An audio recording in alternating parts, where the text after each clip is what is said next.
What's going on, everybody? It's your boy D Mac, man. So let's go. First of all, for all of you who celebrate the Gregorian calendar New Year, then Happy New Year's to you. For all of you who have a different understanding, then we'll address it at that time. Blessings, to everybody. I just wanted to come on and talk to you today about a concept and a attitude that is sweeping across the country. And it's been going like this for a while. And I think it all began around the time of the whole pandemic starting and the way that it's just influenced the country. And what I'm talking about is a mindset I like to call the Cain mentality. And this mentality is that I'm just going, you should be thankful that I'm showing up or like I'm doing you a favor or something. And I've spoken to different people in different circles. And this has been a common thread amongst these different circles is that how customer service and professional courtesies are slowly starting to fade all across the country. And, you know, it's a mindset of people who are angry and who have resentment for some reason. We can get into what those resentments can come from, and that'll be definitely part of where I'm going with this. But this is a mentality that a lot of people carry. And I was reading a study that says, you can only keep a person's attention for about 23 to 27 minutes, and anything after that they're going to start veering off and thinking about other things. And you can't really hold a person's attention for a longer period of time just speaking. This was just in the workshop that I was at. And so I thought about it, and I was like, you know what, yeah, because like when people be in church, you're only going to get so much of their attention, especially during the sermon. That's when you're going to have the most moving around and fidgeting because I don't know, people just can't sit still. People are so conditioned and inclined to be moving around and doing other things that they don't stop to really get what they need to get when they're there. And that's just in a church setting. But even outside of that, in our in our everyday life out here, as we move around and things like that, we have that same I don't have time to slow down for anything mentality. You got to keep up with me or you're going to get left behind mentality. And this is causing, I'd say, an attitude change in most people to where they feel like, you know, I'm gay. You should be happy that I'm here. I'm not giving you 50%. I'm not giving you 80%. You should be glad that I'm giving you what I'm giving you because I really don't feel like you deserve it in the first place. And when you do things from that type of spirit, it's how can I explain this? When you do things from that type of spirit, you're doing it in vain, really, because you're doing it begrudgingly. You really didn't want to do it in the first place, and it's going to show in your actions whenever you finally pull yourself up to do it. And so when you're dealing with somebody who carries that type of mentality and you call them out about it, you should already know from one, they're not going to be very receptive to what you're saying to them because they have a grudge. They have something built up in their heart and they just been holding on to it. And instead of addressing it, then they just go through what they're going through and let it build up and fester inside of them. And then it's going to come out, like I said, it's going to manifest in their actions, which they're not going to do things half-heartedly. And all of these things build up because of things not being addressed in the moment. What was Cain's issue that he had with his brother? Well, his brother gave a better offering. His brother gave an offering from the heart. He gave his best. That's the whole concept behind that story of Cain and Abel. Abel gave his best. Cain just gave whatever he felt like giving.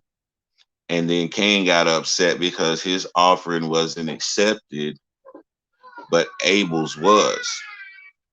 And so this is the mentality that most people carry nowadays. They'll go out and give this half-hearted, mediocre effort and expect to get praise and pat on the back for it.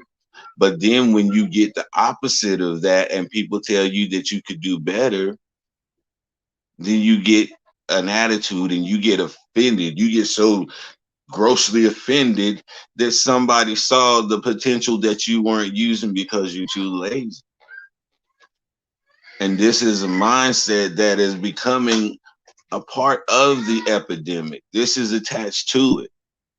This and now you're seeing it. You see how people took advantage of the whole unemployment situation. Millions of Americans took advantage of that situation, and some people needed it.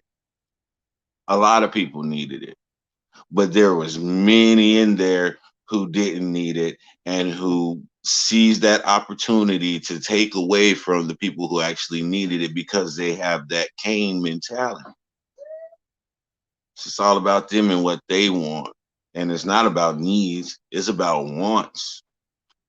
But, that's the mindset that a lot of people are going. You're going to see the best and the worst come out of people whenever they get in what they feel like are hard times. And these could definitely qualify to be called hard times. And so you're going to see the worst come out of some people, and you're going to see the best come out of some people. That all comes down to the person and what's really in them, because out of a man comes the abundance of the heart. And we're going to see who's what. And the more as time winds down, say we have another lockdown, how then much more is the mentality of people going to change and become that much more intense towards each other? Because the tighter the grip gets, the more pressure that's being applied. We're going to see some real crazy things, even more than what we've seen now. The January 6th insurrection, that's just the tip of the iceberg. That's them checking to see how much the people are really going to stand up to tyranny. That was just an experiment to see what are the government really going to do in a situation like that, a civil war type situation. It's all an experiment. By who? I don't know. But it's going to be worse. It's going to get worse. And I hate to say it like that, but that's just the truth.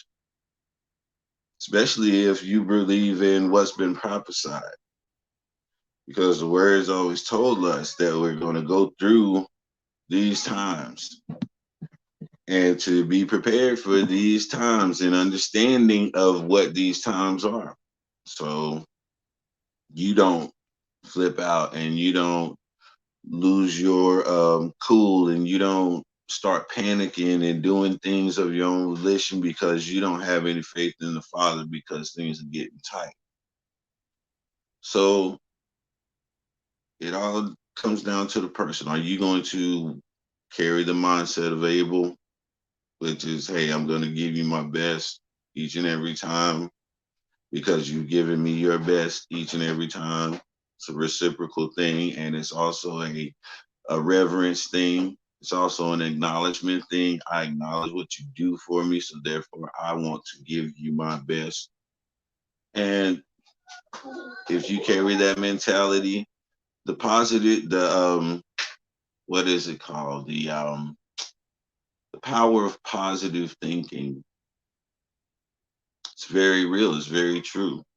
The things that we speak positive. Things that we talk positivity into your situation, not negativity, because at so many So many times in our lives, we will speak those negative things onto ourselves. And that combined with our belief that that thing is going to take place the way we say it, that's going to make things manifest in the spiritual realm. And you have to understand when we speak these things, what we're really doing. And I can go into the whole importance of the words and how words are power and all of that. But most of the people who check my show out, you understand that. So let's not be manifesting these negative things out into the atmosphere, because once we speak it out there, it's out there and it's going to go and do what it's supposed to do. So let's maintain a mindset of Abel and not of Cain. And I don't know what we can do to find a solution for this, to have people be more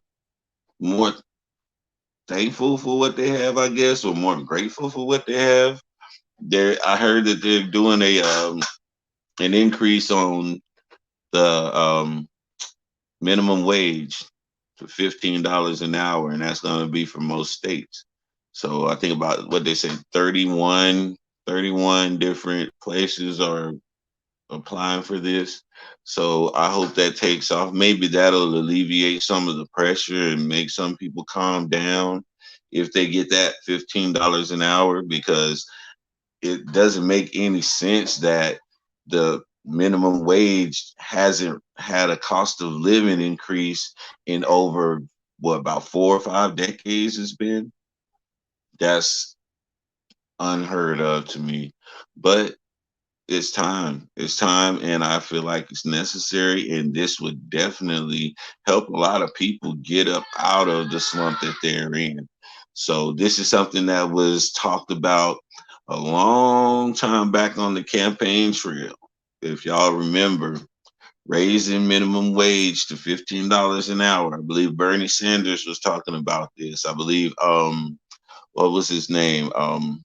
Patrick Yang, I think that's his name. Forgive me if I got it wrong, but he was speaking about it. There was quite a few candidates that were speaking about raising the minimum wage to $15 an hour, but Bernie Sanders was championing it the most. Him and the other gentleman I spoke of. So there's a few things that the country can do to get people back to a place to where we feel good about it, and I hope we get there.